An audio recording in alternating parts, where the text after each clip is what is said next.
Transcription number 95. Speed 100 to 120 words per minute. Start. Sir, Honorable Minister has said that because this bill is of a complicated nature, he has come forward with this measure to extend the blanket cover that is to be given by another 1 year. Sir, in my opinion, the bill as such is not complicated, but the government have made it more complicated by getting into certain things which in my opinion are certainly extraneous for the purpose of this bill. Sir, in the course of 1 year, this bill has come up before this House 3 times. This is the third time that this bill is coming up before the House. The parent bill was introduced in December 1983, and in less than 1 year, 2 amending bills were being moved before us. Even at the time when the parent bill was moved, it was suggested by several members, both on this side as well as on the other side of the House, that it is safe to enumerate in the bill itself by attaching a schedule to it to specify clearly provisions as to what would amount to an office of profit and that what would not amount to an office of profit. It was then stated by the then honorable mover of the bill that it was not necessary to attach any schedule to the bill and that the bill by itself as moved was comprehensive enough. Then, sir, certain difficulties were felt and various members of this House as well as of the other House had addressed the Honorable Law Minister, then asking him whether their remaining in a particular committee would amount to an office of profit or not. Probably looking at the numerous letters that had been addressed to the law minister, he was in a dilemma as to what to do. He had come forward with an amending bill to extend the life till the end of December 1984. A committee was constituted to advise the Honorable Law Minister as to which offices would amount to offices of profit and which offices would not amount to offices of profit. Sir, I am told by 1 or 2 members who had served in that advisory committee that only once, only during this season, they were summoned to meet.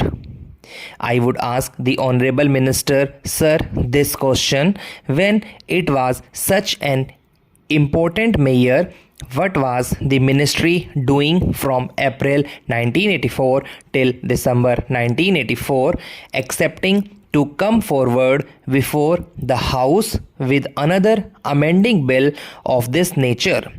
Originally, sir, only 4 months' time was asked for when the parent bill was moved, and it was stated that within that period of 4 months they would come forward with a comprehensive legislation. Then again they came forward with another amending bill extending the bill till December 1984. Now between April and December nothing has happened excepting that the advisory committee has been constituted and it met once only just to recommend for extending the period by another 1 year. Sir, nobody in both the houses would oppose this measure, but they can only criticize the way in which the government is dealing with this measure, the way in which the government is sleeping over the matter, a matter which affects the very life of a member of parliament, not only a member of parliament but also a member of the state legislature.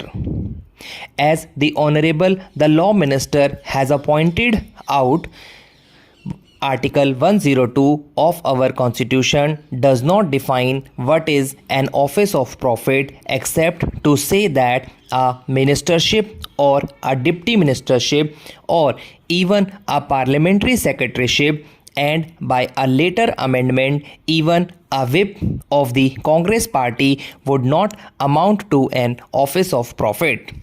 Only a few instances are specified as to which offices would not amount to an office of profit.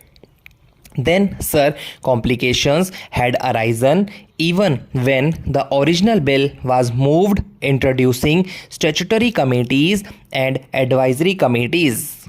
What a statutory committee was or what an advisory committee was not at all defined in the parent bill.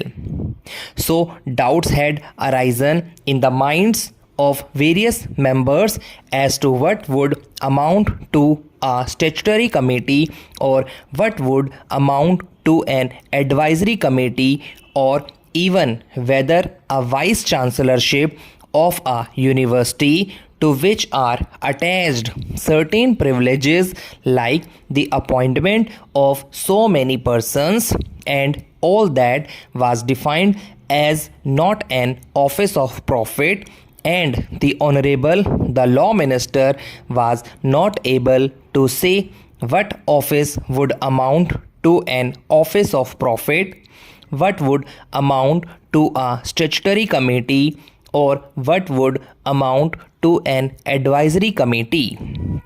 Sir, I have only to point out that an important measure such as this, which affects the very existence of the members of parliament, should have been given a very high priority in the matter of legislation. On the contrary, not much attention was given to this. The committee met once, and even then nothing seems to have happened in that committee. Sir, before the matter goes to a court of law for the judges and for the lawyers to interpret what would amount to an office of profit, it is better that the Honorable the Law Minister brings forward in the coming budget session a comprehensive bill which will specify in its schedules what are offices of profit. The schedules may be of a positive character or of a negative character. The schedules might say that the holders of such and such offices would not be disqualified from being members of parliament or members of state legislatures, or the schedules might say in a negative way that such and such offices are offices of profit, so that the members of parliament and members of the state legislatures would know whether to accept an offices and whether they would be disqualified by accepting a certain office.